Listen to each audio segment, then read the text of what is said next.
There you are. Welcome back to Crypto Craze, everyone. Taxing crypto can be tricky, but we're going to lay out the most important details to know to make your tax season just a little less stressful. With us now to discuss is Daniel Winters, who's the president of Global Tax Accountants. Daniel, great to have you here with us today. Before we get into the finer details, explain the basics of crypto taxes. Sure. And Thanks for inviting me back on the show. So essentially, cryptocurrency, whether it's Bitcoin, Ethereum, or EOS, this is a capital asset from an investor perspective.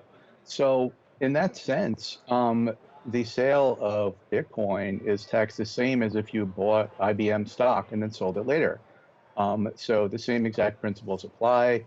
Let's say last year you bought one Bitcoin as your very first purchase. You paid $4,000 for that Bitcoin. You then sold it.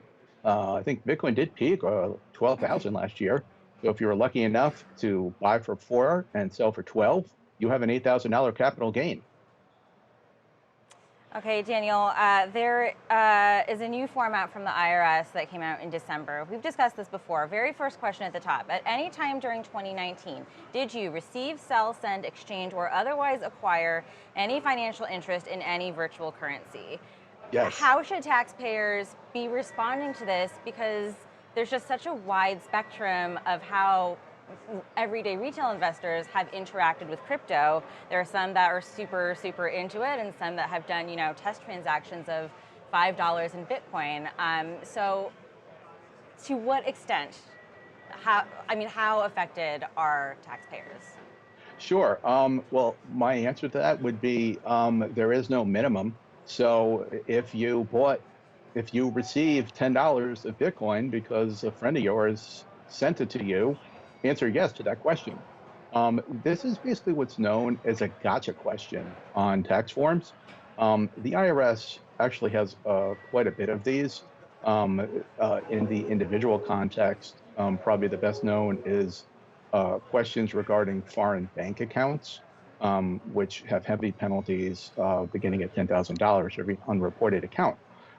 So if you are a crypto investor and you sent or sold, received, it's a rather long question, but if the answer is yes, simply check the box and take care to report all of the sales of the cryptocurrency. Right. Although, and this is the strange thing about that question, is it lists receipt of cryptocurrency, but you don't put that on your tax form no more than if you purchase 1,000 shares of IBM or Google. You don't report that on your taxes. You only report when you make the sale. Okay, so how does this compare then?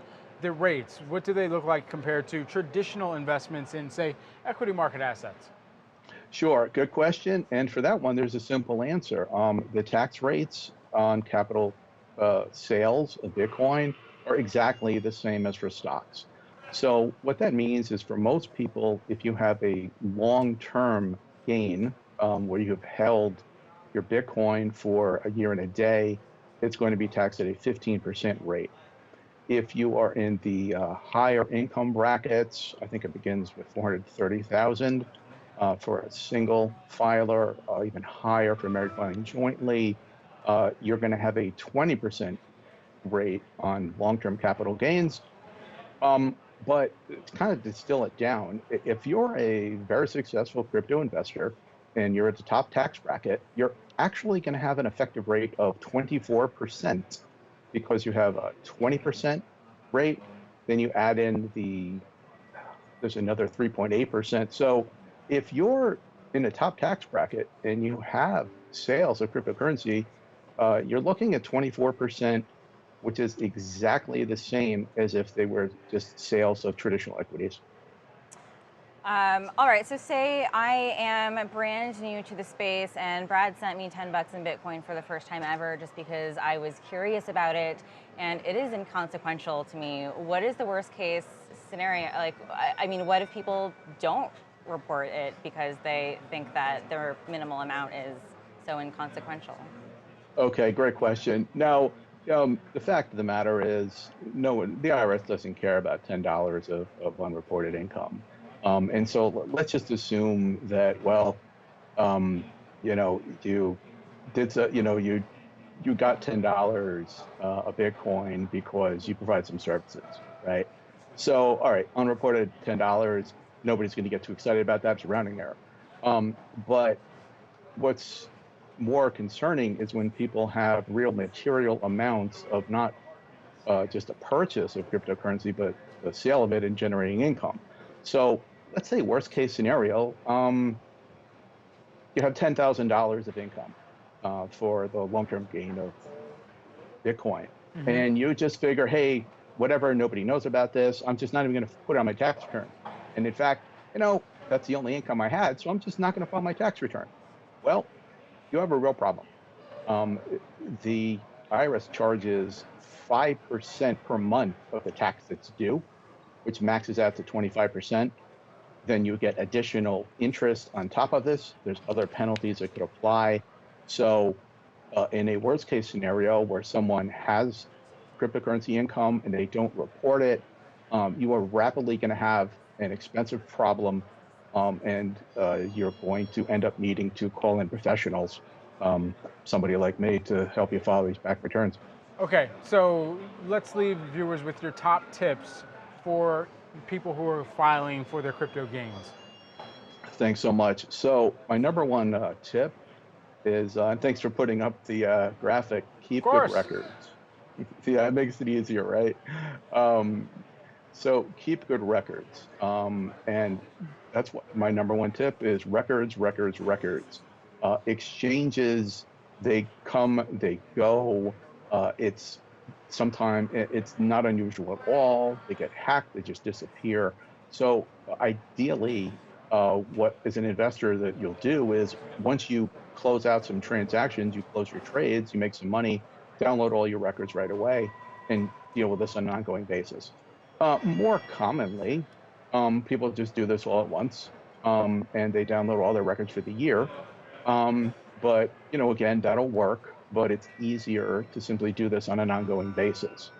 Um, Number two is you're definitely going to need to use cryptocurrency tax software to calculate the income from your trading. Just using an Excel sheet, it's simply not going to work. It's just too darn complicated.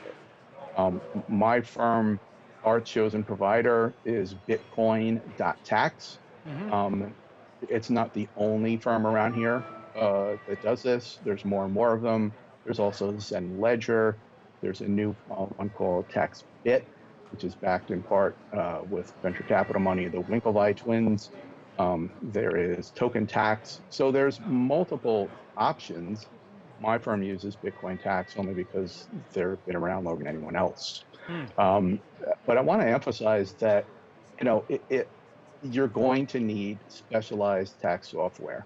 Yeah. Um, that's the only thing that's got to be done. And then the last thing that we touched on is make sure you report all the income. If you're unsure about the nature of the transaction, always err on the side of caution. As an accountant, I'm pretty conservative. So whatever was done to generate your income, make absolutely sure that you report it. If you're not sure of how to handle something, then I suggest you contact a tax professional. All right. Thanks so much, Daniel Winters, president of Global Tax Accountants. Thanks. Thank you very much. Have a good tax season.